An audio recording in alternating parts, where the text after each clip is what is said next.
and great-grandmother Juanita. Together the 4 generations presented a living portrait that was instantly arresting.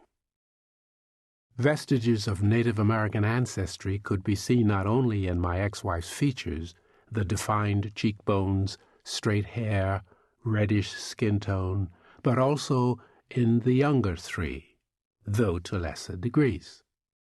Some of the physical traits from my side of the DNA branch were evident as well, ironically not pronounced as much in my daughter and granddaughter as they were in the newborn, who appeared with her open yet serious countenance, even in sleep, to be as close to a female version of myself at her age as there has ever been. Or so I imagined the case to be, given that I have never been privy to what I looked like as an infant or as a young child. In fact, I was 16 years old when the first photograph was ever taken of me. Nevertheless, judging by the chorus of declarations in the room, I wasn't alone in believing there to be a strong likeness between the 2 of us. Of course, aside from discernible inherited traits, each of the 4 women shone with her own remarkable essence. Juanita with her quiet determination. My daughter Beverly, family-oriented, vibrant and alive, an embracer of life and others. My granddaughter Aisha, knowing and certain, a modern young woman. And even Ayeli, already a trailblazer, already making her mark in our lives. It was then, in that unforgettable moment, while looking on fondly at the 4 generations of women arrayed in front of me, that the idea for this book, as a series of letters to Ayeli, first flitted into my thoughts. As has happened a time or 2 in my wanderings, the idea that came to me unbidden, in this fashion, was about to require a shifting of gears. Over the past couple of years, I had been seriously at work on a book of essays that were to go under the collective heading, Unanswered Questions, Unfinished Lives.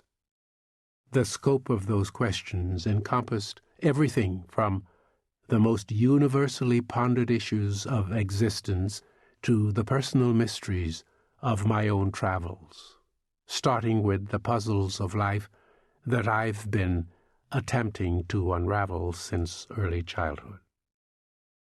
In every stage of my growth, over the first 10.5 years, when I lived on Tiny Cat Island in the Bahamas, separate and apart from the rest of the world, through my youth in Nassau and then Miami, all along the road to adulthood that began when I arrived in Harlem at the age of 16, and over the next several decades, in which both opportunities and obstacles endowed me with a sense of the true measure of life.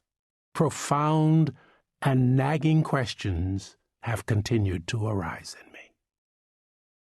The notion that my time is not unlimited, a reality that age and an earlier health scare helped to underscore, had certainly added urgency to the realization that I had many more unfinished, unanswered questions to address and much to do before resting.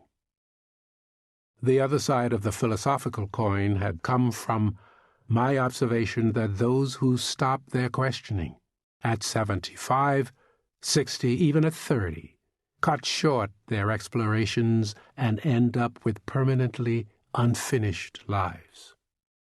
To lose interest in life, to retreat from being totally alive and totally engaged in the worlds within and outside of ourselves, is a tragic plight in my eyes.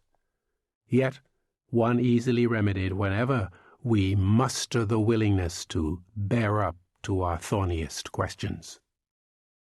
Such has been the focus of my writing in the period leading up to Ayeli's arrival.